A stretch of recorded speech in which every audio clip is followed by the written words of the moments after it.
দেখো ছাতুর পরোটা এটা বানাচ্ছি। আগে আটাটা মেখে রেখেছিলাম,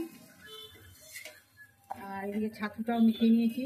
ছাতুর মধ্যে দিয়ে দিয়েছি ধনে পাতা, কালো জিরে, রসুন কুচি, কাঁচা লঙ্কা কুচি, সর্ষের তেল, নুন এসব দিয়ে মেখেছি। আর ছাতুর পরোটা বানাচ্ছি। আর চাটুটাকে দেখে কেউ মন্তব্য করো না, চাটুটা আমার আগে একটু পুড়ে গেছে, ঠিক আছে? মন্তব্য করতে বসো না। হ্যাঁ, তোমাদের ভিডিওটা দেখাচ্ছি, কেমন লাগলো আমাকে বলো। এইভাবে আমি রিফাইন তেল দিয়ে গ্যাসটাকে একটু কমিয়ে দিলাম, কমিয়ে দিয়ে আবার তেল দেবো। দেখো রিফাইন তেল দিলাম,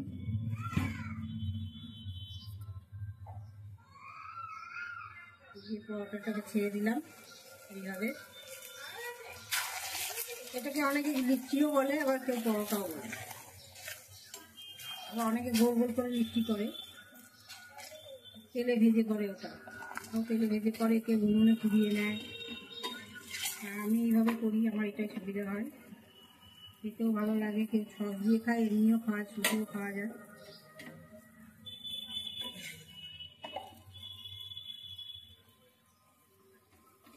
তো কে কে এরকমভাবে খাও আমাকে জানিও। হ্যাঁ, আমি দেখো এইভাবে ছাতুর পরোটা বানাই।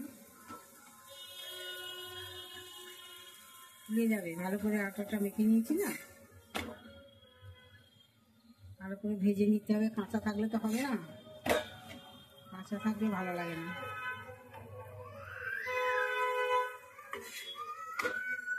এইভাবে সব একটা একটা করে ভেজে নেবে।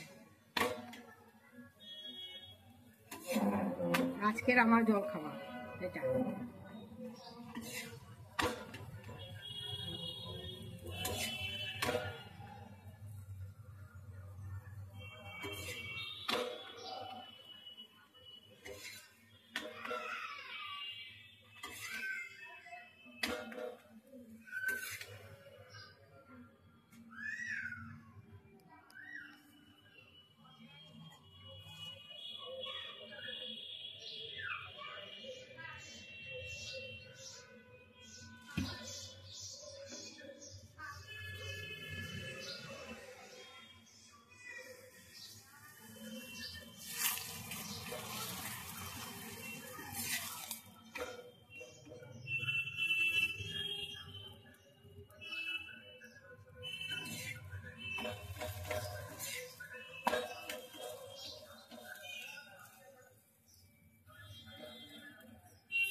ওটা বলে এভাবে ভেজে নিচ্ছি, আর এখানে একটা বাকি আছে, এটা ভেজে নেব। তোমাদের দেখালাম। টাটা।